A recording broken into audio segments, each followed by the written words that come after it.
નમસ્કાર મિત્રો, આજે આપણે જોઈશું UDAS પ્લસમાં ટીચર મોડ્યુલ કેવી રીતે અપડેટ કરવું।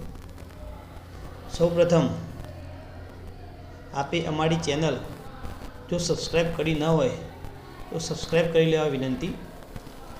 સૌપ્રથમ બ્રાઉઝર ઓપન કરીશું, એમાં UDAS પ્લસ વેબસાઇટ એન્ટર કરીશું। ત્યારબાદ લોગિન પર ક્લિક કરીશું। એમાં તમે જોઈ શકો છો ટીચર મોડ્યુલ પર ક્લિક કરીશું।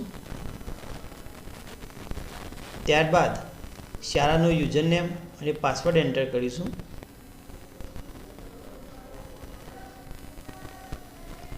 ત્યારબાદ કેપ્ચા કોડ એન્ટર કરીશું।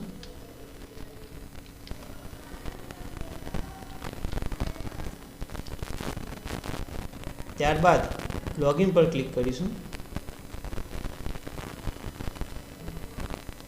આપણી શાળામાં જેટલા શિક્ષકો હશે તે તમામની માહિતી અહીંયા બતાવશે।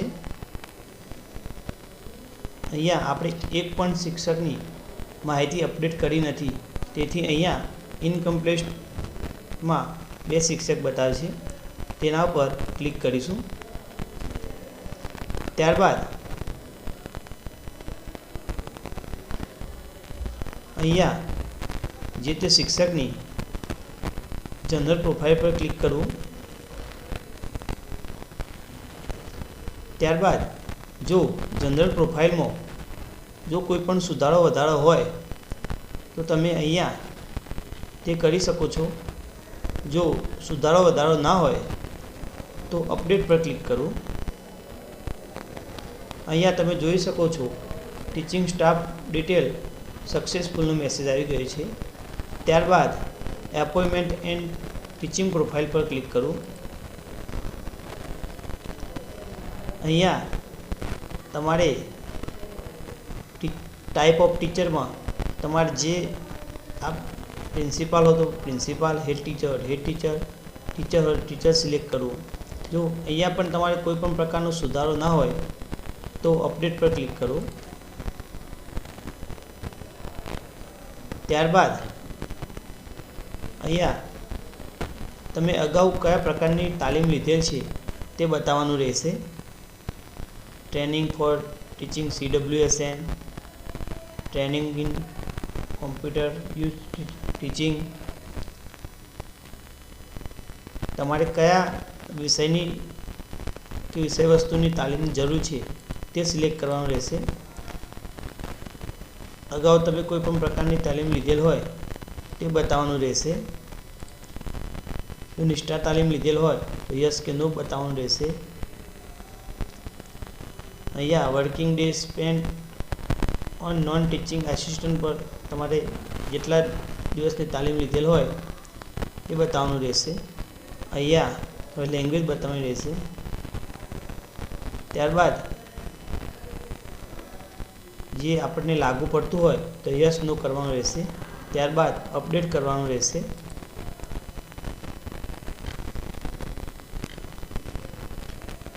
Weather teacher in CTET qualify,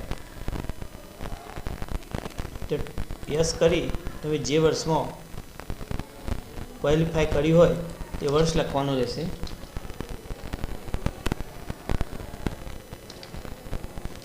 ત્યારબાદ અપડેટ આપવાનું રહેશે।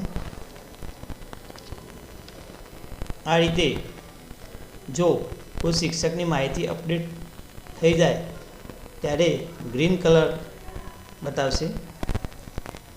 જો કોઈ શિક્ષક અન્ય શાળામાંથી આપણી સ્કૂલમાં આવ્યું હોય તેના માટે ઇમ્પોર્ટ ટીચિંગ નોન ટીચિંગ પર ક્લિક કરો। જો તમારી પાસે નેશનલ કોડ હોય તો તમે તે નેશનલ કોડ એન્ટર કરી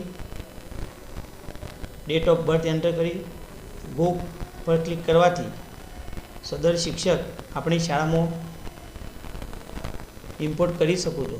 જો આપણને ખ્યાલ ન હોય જે તે શિક્ષકનો નેશનલ કોડ, તો ગેટ નેશનલ કોડ પર ક્લિક કરી શિક્ષકનો Aadhaar number, date of birth enter કરી સર્ચ કરી તમે મેળવી શકો છો. ત્યારબાદ જો કોઈ શિક્ષક આપણી શાળામાંથી અન્ય શાળામાં ગયું હોય તો લેફ્ટ સ્કૂલ કરવાનું રહેશે. ત્યાં એનું રીઝન બતાવવાનું રહેશે. Due to retirement, transfer, due to job left, due to deed, restore, duplicate, remarks enter કરી લેફ્ટ ફોર સ્કૂલ આપવાનું રહેશે.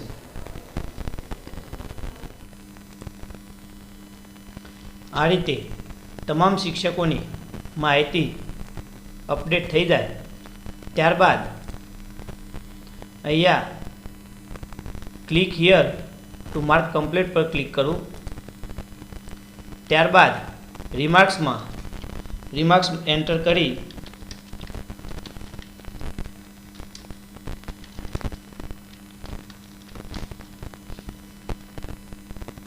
ત્યારબાદ અહીંયા ટિક માર્ક કરી અપડેટ સ્ટેટસ પર ક્લિક કરવું.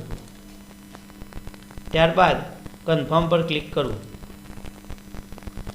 અહીંયા તમે જોઈ શકો છો કે સ્કૂલ સ્ટેટસ અપડેટ સક્સેસફુલી.